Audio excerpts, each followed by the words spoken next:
को क्या कह रहे हैं? राधे राधे गुरु जी। जी मैं ये कहना चाह रहा था आपसे कि बात तो मतलब हम कहीं बाहर भी करेंगे तो भी आदमी हमारी बात सुनेगा, पर दूर तक हमारी आवाज़ और दूर तक हमारा कोई देख नहीं सकता है। और आपके माध्यम से हमको मतलब हर जगह देख सकते हैं लोग। जी। अभी आज मैं सुबह के टाइम में सोम आश्रम के पास में दुकान है, तो एक मुसलमान ने आज वो बात कही जो हमको मतलब सुनने में बहुत बेकार लगा। क्या कहा? वो ये बोला कि मतलब जैसा यहाँ पर अभी एक हादसा हुआ है, तो उस हादसे में वो सारे मुसलमान को तोड़ा नहीं हो सकते हैं। जो 5 लोग ने मारे हैं, 26 आदमी, वो सारे मुसलमान तो नहीं हो सकते हैं ना। थोड़ा माइक दूर करो। अब जब सारे 6 लोग में से सारे मुसलमान नहीं हो सकते हैं, फिर हिंदू क्यों नहीं? मतलब पाकिस्तान में जो हमला कर रहे हैं पाकिस्तान वाले, उसमें से बता रहे हैं कि ना उनका कोई धर्म नहीं होता है।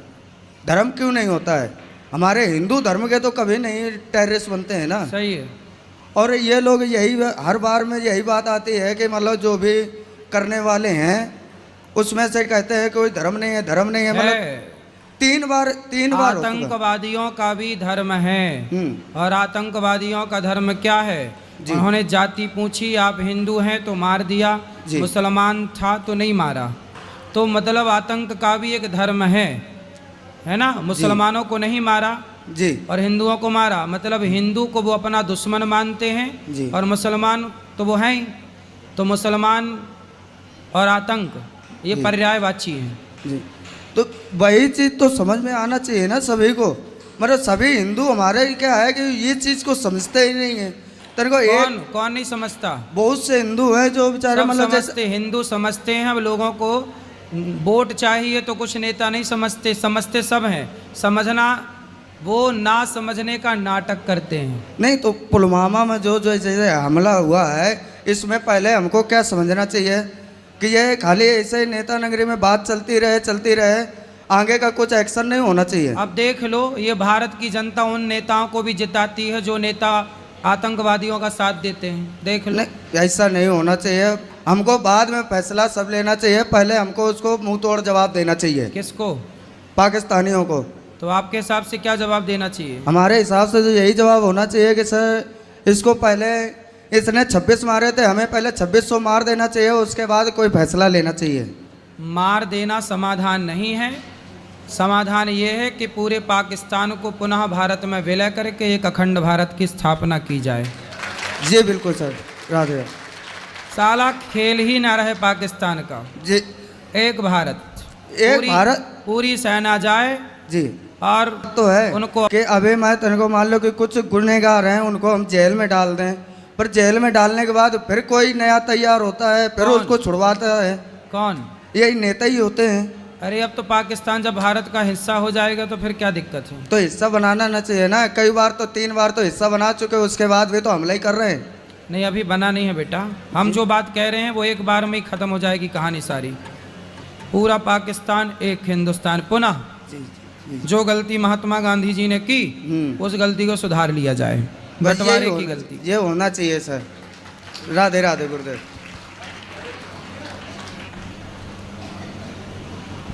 राधे राधे गुरुजी। जी, हमने एक संस्कृत का कोटेशन पढ़ा है, उसमें लिखा है अहिंसा परमो धर्म। ठीक है। अगर कोई व्यक्ति ऐसा आता है जो हमारे फैमिली, हमारे दोस्त या हमारे जानने वाले की हिंसा करता है, उन्हें प्रताड़ित करता है, तो ऐसी सिचुएशन में हमें क्या करना चाहिए? उसके साथ अहिंसा करना चाहिए या हिंसा करना चाहिए? देखो, अर्जुन ने भी गांडीव उठा करके और गलत दुष्टों को मारा। कई बार पाप करने वाले को मार देना धर्म होता है। जैसे झांसी की रानी ने अंग्रेज़ों को मारा तो उन अंग्रेज़ों को मारना ही धर्म था। शिवाजी ने मुग़लों को मारा, महाराणा प्रताप ने मुग़लों को मारा, उनको मारना ही धर्म था। ऐसे पापी को मार देना ही धर्म है। इसलिए जहाँ ज़रूरत पड़े तलवार की वहाँ तलवार ज़रूर उठाना चाहिए। जहाँ ज़रूरत तलवार उठाने की है यदि वहाँ आपने नहीं उठाया तो फिर वो पाप हो जाएगा। इसलिए जहाँ ज़रूरत तलवार उठाने की है अवश्य उठाना चाहिए। हमारे हिंदुओं ने यही तो गलती की, सरकार के भरोसे रहते रहते तलवार चलाना छोड़ दी, भूल गए अब किसी से डंडा चलाना नहीं आता, तलवार की तो छोड़ो। इसलिए भारत एक समय पर ऐसा था कि हमारी लड़कियां भी युद्ध करती थी। झांसी की रानी, दुर्गावती, अहिल्याबाई, होलकर, ये सब इसका गवाह है इतिहास में। तो हमारे यहाँ की लड़कियां भी ये तलवार चलाना जानती थीं, युद्ध लड़ना जानती थी। मतलब हमारा देश कितना शिक्षित था कि हमारे यहाँ लड़कियां जानती थी युद्ध की नीतियाँ। फिर तो हमारे यहाँ सब जानते थे, जब तक लड़कियाँ, जब तक देश तलवार चलाना जानता था तब तक हमारा देश सुरक्षित था। अब तलवार बात फिर तलवार चलाने में एक गलती और हो गई। गलती ये हो गई कि हमने ज़रूरत से ज़्यादा दया कर ली। जैसे हमारे यहाँ पृथ्वीराज चौहान 17 बार मोहम्मद गौरी को छोड़ दिया, उसने पकड़ा तो उसने एक मौका नहीं दिया, आंखें फोड़ डाली, संयोक्ता को जिंदा जौहर करना पड़ा। इसलिए दया उस पर मत करो कि जिस पर दया करने के बाद आपकी बहन बेटियों को जिंदा जलना पड़े। इसलिए दया ज़रूरत से ज़्यादा ना हो, क्योंकि वह दया ही बाद में पतन का कारण बन जाएगी। इसलिए दया उतनी जितनी ज़रूरी है। बाकी तलवार चलाना सीखो और झांसी की रानी बनो। बेटियों को झांसी की रानी, बेटों को शिवाजी बनाओ यदि अच्छा भारत चाहते हो तो, वरना ऐसे आतंकवादियों के हाथ मरते ही रहना है तो फिर कुछ मत चलाओ। गुरुजी एक और क्वेश्चन है, स्वर्ग क्या है और नर्क क्या है? स्वर्ग क्या है? कहते हैं कि जननी जन्म भूमश्चा स्वर्गादपि गरीयसी। जन्म देने वाली माता और जन्म भूमि ही स्वर्ग होती है, यही स्वर्ग है। माँ की सेवा में स्वर्ग है, माँ की गोद में स्वर्ग है, और जन्म भूमि जो आपकी मातृभूमि है वह स्वर्ग से कम नहीं है, इसी को स्वर्ग कहा गया। जननी जन्म भूमश्च स्वर्गादपि गरीयसी, यही स्वर्ग है। राधे राधे गुरुजी। जी गुरुजी मैं पंजाब से हूँ ते और मैं पंडित हूँ ते कॉलेज में पढ़ता हूँ ते दोस्त मजाक उड़ाते हैं, आप बताओ क्या करूँ? हैं? कॉलेज पढ़ता हूँ, मैं पंडित हूँ, दोस्त मजाक उड़ाते हैं मेरा। दोस्त काय बात का मजाक उड़ाते, किस बात कि का? तुम पंडित हो, ब्राह्मण हो इसलिए। अरे तो पंडित हैं तो ये तो गौरव का विषय, अच्छा है। तो कौन लोग मजाक उड़ाते हैं? मेरे दोस्त। कौन है वो दोस्त? वो अदर कास्ट के हैं। उनसे बोलना कि दुनिया को जिसने गणित सिखाई ना 0 दिया वो आर्यभट्ट पंडित थे। चाणक्य ने चंद्रगुप्त को पढ़ा लिखा करके योग्य बना के सम्राट बनाया, बोलना वो चाणक्य पंडित थे। राम को शिक्षा दीक्षा देने वाले वो वशिष्ठ पंडित थे। परशुराम 21 बार क्षत्रियों को विहीन करने वाले वो परशुराम पंडित थे, ब्राह्मण थे। बताओ उन मूर्खों को। क्या करूं गुरुजी, इसलिए मन गलत जगह जाता है, मन करता है सुसाइड कर लूं। अरे राम राम, तुम मरने चले, काहे मरोगे? बहुत परेशान करते हैं वो। कौन दोस्त? तो कॉलेज वो में। दोस्त नहीं है, नालायक दुश्मन है वो आपके। ऐसे लोगों के चक्कर में क्यों पड़ते हो? जी गुरुजी। ऐसे लोगों को दो जूता मारो, अलग करो, दोस्ती वोस्ती। अच्छे लोगों के साथ रहो, जो आपको नेगेटिविटी से भरे, जो आपके आसपास नकारात्मकता फैलाए, ऐसे लोगों से दूर रहना चाहिए। जो आपको पॉजिटिविटी से भरे उसके साथ रहना चाहिए। इस देश में ब्राह्मण, क्षत्रिय, वैश्य, शूद्र सबका अपना अपना योगदान है और सब श्रेष्ठ हैं, कोई छोटा या बड़ा नहीं। ब्राह्मण होना तो गर्व है। ब्राह्मण सुदामा थे, उन ब्राह्मण के पांव धो करके नेत्रों के जल से भगवान श्री कृष्ण ने सम्मान किया था। ब्राह्मण तो सम्मान, सुदामा जैसे ब्राह्मण भगवान कृष्ण की सभा में सम्मान पाते हैं। तो ब्राह्मण होना तो अच्छा है, बुराई क्या है? धन्यवाद जी, खुश रहो। राधे राधे गुरुजी। जी गुरुजी, हम लोग का आज एनिवर्सरी है, आप आशीर्वाद दे दीजिए। खुश रहिए। गुरुजी, मेरा प्रश्न ये है कि जितना भी अच्छा काम करने से लोग अच्छे क्यों नहीं बोलते हैं? क्या अच्छा किया आपने? गुरुजी, मैं एक नर्सिंग स्टाफ हूँ, दिल्ली में जॉब करती हूँ। तो हमारे शादी को आज 1 साल पूरा हो गया। तो हम लोग थोड़ा अलग रहते हैं। ये मेरे हस्बैंड जी है, बेंगलोर में रहते हैं, मैं दिल्ली में रहती हूँ। तो बीच बीच में मिलते रहती हूँ। तो लोग बोलते हैं कि शादी करने के बाद अलग अलग नहीं रहना चाहिए, क्या ये सही है कि गलत है? नहीं तो अलग अलग क्यों रहती हो, साथ में रहो पति के। तो अभी साथ में रहने के लिए थोड़ा सा टाइम है, जैसे 6 महीने के लिए, तो अलग नहीं रह सकते हैं। हाँ तो 6 महीने बाद फिर साथ में रहो, तो अभी अलग रहना बहुत ज़रूरी है। तो लोग बोलते हैं कि साथ में रहना जरूरी है। हाँ, ये तो हम समझते हैं कि साथ में रहना चाहिए, पर अपने पैर में खड़े होने के लिए तो कुछ दिन अलग रह सकते हैं ना। तो अभी भी तो आप अपने पैर में खड़ी हो, कौन से पति की छाती में चढ़ी हो? नहीं, ये तो अपने पैर में खड़े हैं, लेकिन कंफर्टेबल हो जाने के लिए। अरे अब तो सुनो, अपने पैर में ना खड़े रहो, पति के पैर में खड़े रहो। अब तो शादी हो गई, अब पति करेगा जो करेगा, आप तो मस्त आराम से रानी बन के रहो। नहीं गुरुजी, जब हम कर रहे हैं, जब नहीं करते तो पति के भरोसे में ही रहते हैं। अब देखो पति आपका झोला लिए खड़ा है बेचारा, हैं? आप काम करोगी, पति आपका झोला उठाएगा। पति काम नहीं करते।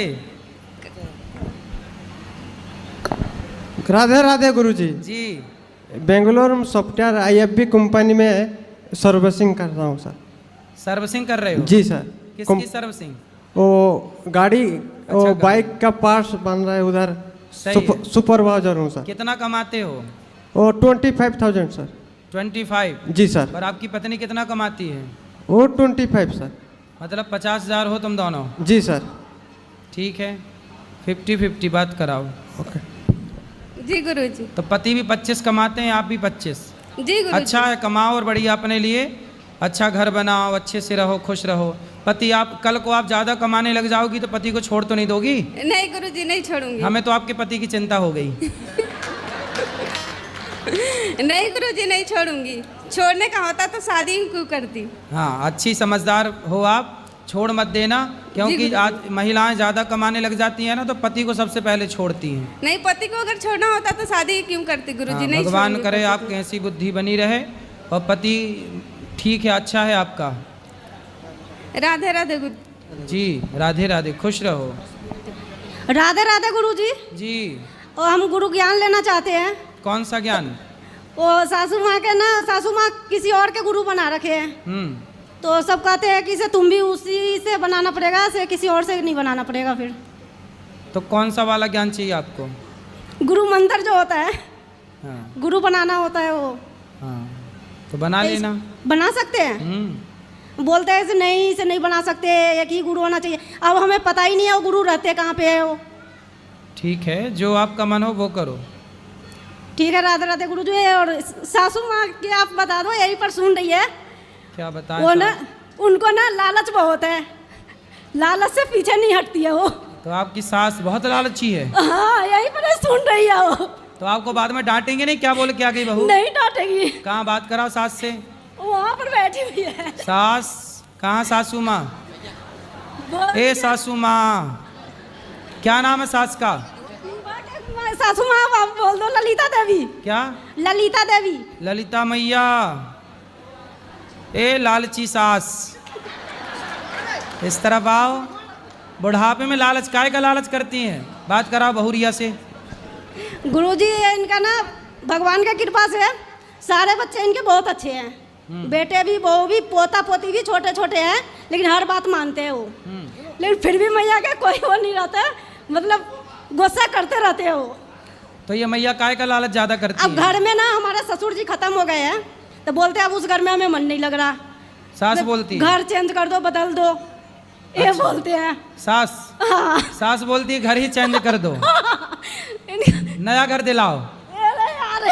ए सास मैया जल्दी आओ। इनको अच्छे से अजय में ना आपका भागवत है, सुबह शाम सुनते ही रहते हैं, जब भी आता है टीवी में सुनते रहते हैं। इधर से सुनते हैं, इधर से निकाल देते हैं। ए मैया, अब एक कान में रुई लगा के सुना करो ताकि कथा अंदर जाए, निकल रही है बारिश। मैं बहुत दिन से कर सास रही से बात कराओ, सास से बात करो। राधे राधे गुरुजी। सास से। हाँ मैया। राधे राधे गुरुजी। इनकी सास आप ही हो? हाँ मैं ही हूँ। तो काहे लालची हो? बताओ, इसलिए कह रहे मैं रोती भी लगती हूँ, इसलिए अब इसके ससुर खत्म हो गए हैं?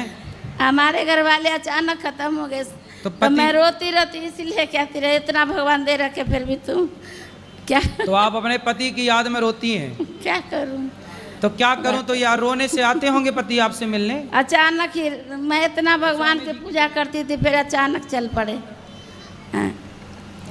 अचानक ही सोए तो सोए रह गए। अब देखो चले गए पति, जब गुरुजी को आगे करो, जब पति चले ही गए तो अब रोने से तो वापस आना जाएंगे। गुरुजी तो क्या बच्चों के लिए सोचना कोई लालची है? ये बता। नहीं, लेकिन ये उम्र ना अब आपकी भजन करने की है। भगवान भजन तो का इतना- चिंतन करो और रो गाओ मत, भगवान का चिंतन करो बिंदास। सही है?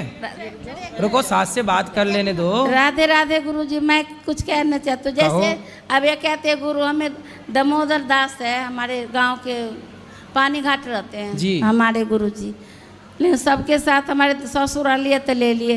अब ये कहते हैं आपसे ही लूँ, हमेशा कहते जब से टीवी पर देखती हूँ आपसे ही लूँ मैं। जो क्या उनका कर- मन है वो करने दो उनको। कर सकते हैं। बिल्कुल कर सकते हैं। आप चाहो आपकी बात माने तो वो उनके पास जाके ले लें। जा देखो, पानी पियो छान के, गुरु बनाओ गुरु जाने बनाओ, के। ये तो है। ये तो स्वतंत्रता होनी चाहिए कि जहाँ हमें ज्ञान मिले हम वहाँ जाएं। ठीक है? ठीक है। मैं ना वो बच्चों से फ़ोन पर निकलवाया था, गुरुजी का पता करो कहाँ पर रहते हैं। जी, तो फ़ोन में कुछ आ ही नहीं रहे, कहाँ पर रहते हैं, कहाँ उनका चलो कोई ठिकाना बात है। नहीं। अब गुरुजी राधे राधे। ठीक है, बैठिए, अभी मिलते हैं सबको।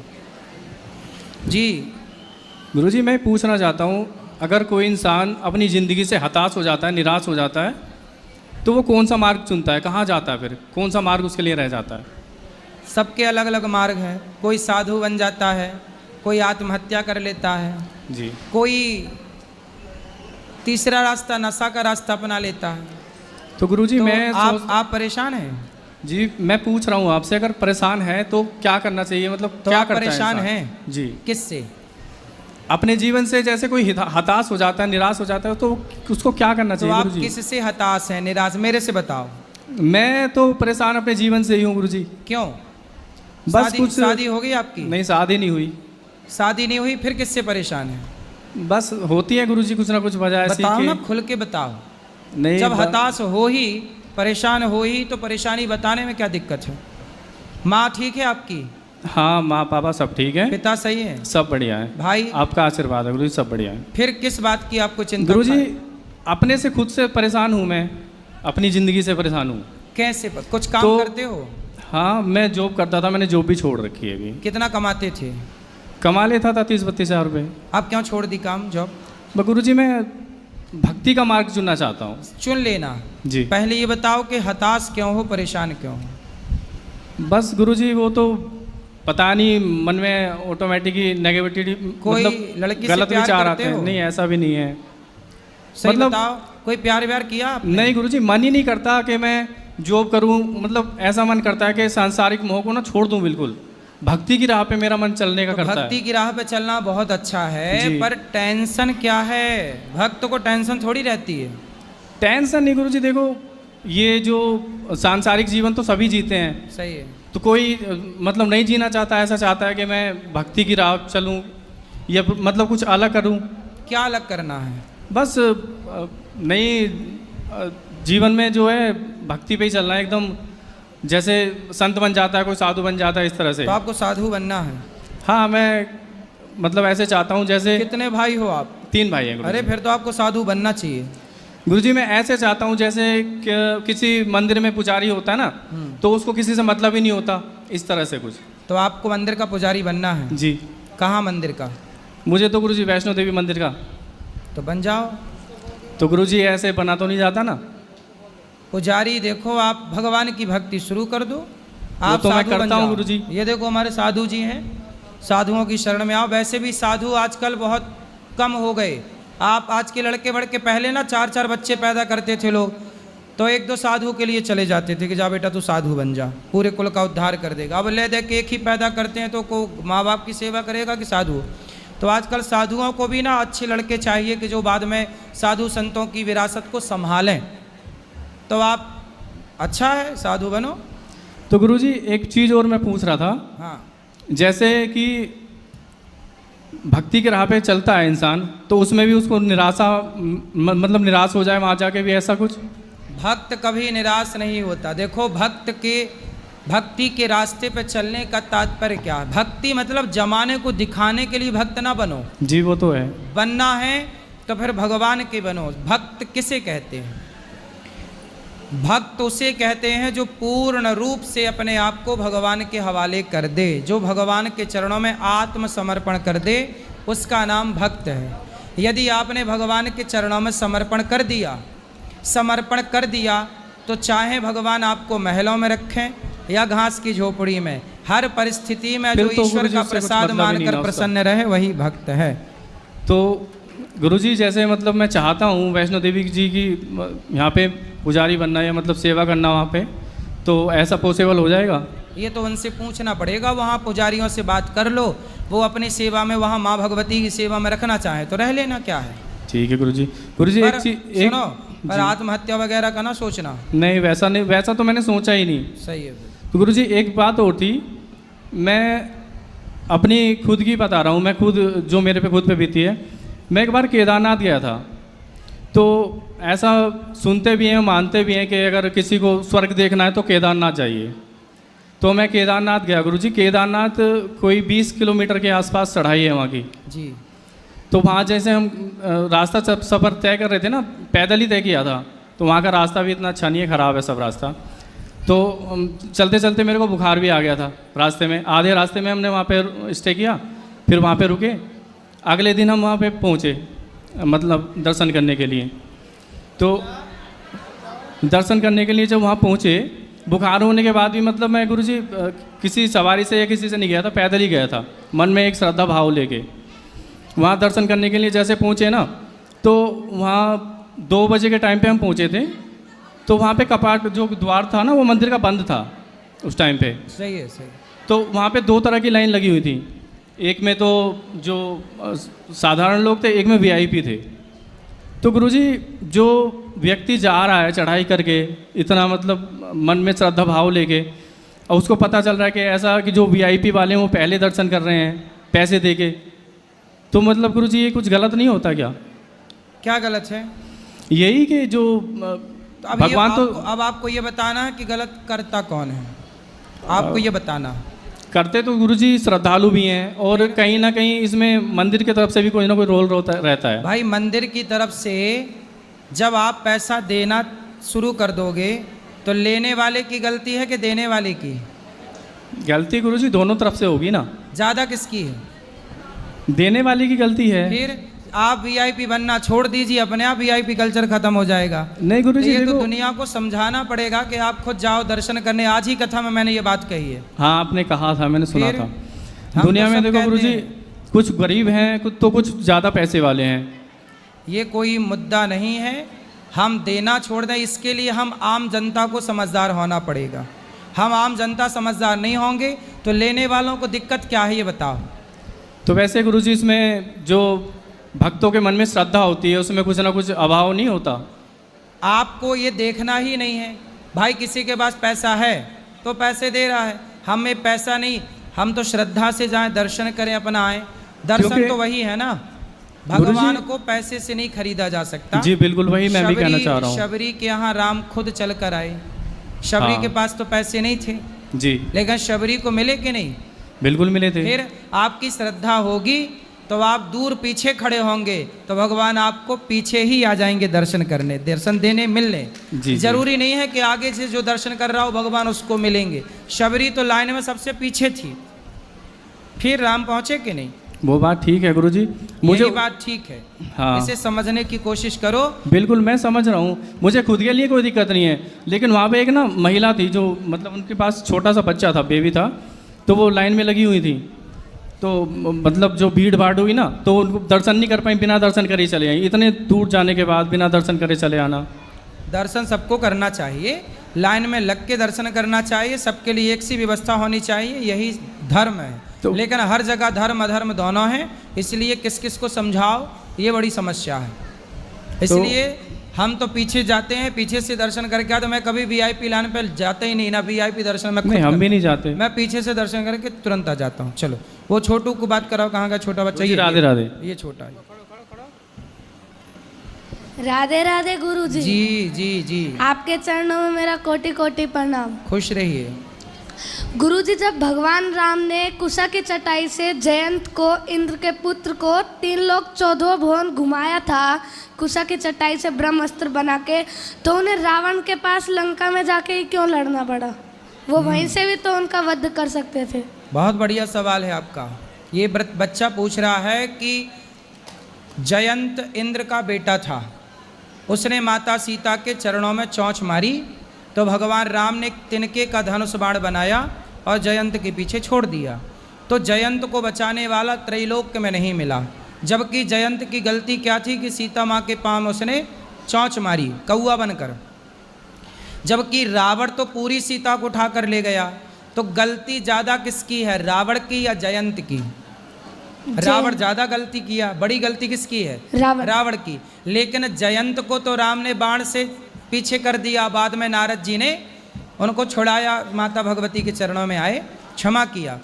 लेकिन रावण को भगवान ने एक भी बाण नहीं मारा, जबकि राम चाहते उसी क्षण एक बाण रावण के पीछे लगा देते तो रावण को भी बचाने वाला कोई त्रैलोक्य में नहीं होता। बेटा, बात ये थी कि यदि राम रावण को एक ही बाण से मार देते तो ये बताओ फिर हनुमान जी को कोई जानता? नहीं।